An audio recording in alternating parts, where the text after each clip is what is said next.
हमारे पास एक कंडक्टर है, ठीक है बच्चों, ध्यान से समझो। और यहाँ पे एक रेजिस्टेंस है, इसका अपना कुछ होगा। यहाँ से मान लो कि हमने 10 वोल्ट की बैटरी लगाई, ठीक है। क्या किया हमने यहाँ पे? 10 वोल्ट की बैटरी लगाई। अब 10 वोल्ट की बैटरी से क्या होगा, एक फिक्स अमाउंट का करंट फ्लो करेगा, और वो करंट सर्किट में क्या करेगा, फ्लो करता रहेगा जब तक बैटरी हमारी चार्ज है। जैसे बैटरी की चार्ज खत्म हो जाएगी, प्लेस हमारा रुक जाएगा करंट फ्लो करना, सर्किट बंद हो जाएगा। तो इसको बोलते हैं फिक्स करंट। इसमें करंट की वैल्यू क्या होती है, फिक्स होती है। क्यों? क्योंकि जो हमारा आई है वो यहाँ पे क्या है, क्यू बाई टी है। क्यू क्या है, ये क्यू हमारा फिक्स्ड है। क्यू क्या है, फिक्स्ड है। लेकिन अगर मैं बात करूं कि भाई ये जो वोल्टेज हो, वोल्टेज कैसा हो, वोल्टेज हमारा ऑल्टरनेटिव हो, हर बार चेंज होता रहे, तो हर बार करंट की वैल्यू अलग अलग आएगी। तो उसका प्रॉपर एक इक्वेशन बनता है, और उस इक्वेशन में जो हमारा ऑल्टरनेटिव वोल्टेज होता है ना, वो यही होता है, E is equal to E naught sine omega T. अब यहाँ पे एक चीज और भी समझना पड़ेगा आपको, क्या कि omega is equal to 2 pi upon में टी, तो हमने पता ही है।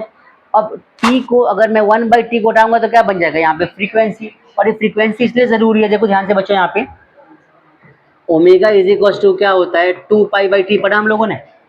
देखो बेसिकली ओमेगा क्या होता है, थीटा अपॉन में क्या होता है, टी होता है। ये बात समझ में आ रही है? इक्वल टू होता है थीटा अपॉन में टी।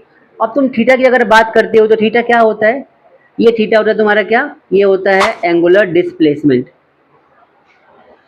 एंगुलर क्या होता है, डिस्प्लेसमेंट।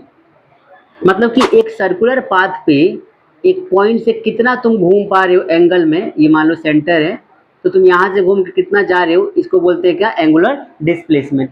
जितनी बार घूम रहे हो, मैक्सिमम तुम कितना घूम सकते हो एक बार में। एक बार में तुम यहाँ चलना शुरू करोगे, अगर मान लो पूरा घूम के वापस यही पहुंच गए, तो तुम्हारा रोटेशन कितने का हो गया, 2 पाई का हो गया।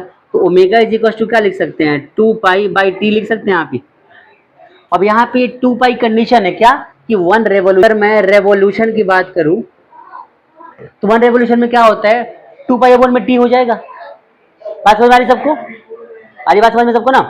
तो omega is equal to 2 pi by T हो जाएगा। ध्यान सुनो, omega is equal to 2 pi और इंटू में 1 बाई टी, और ओमेगा की वैल्यू हमारी बेसिकली 2 पाई और 1 बाई 2 क्या बन जाएगा, फ्रीक्वेंसी।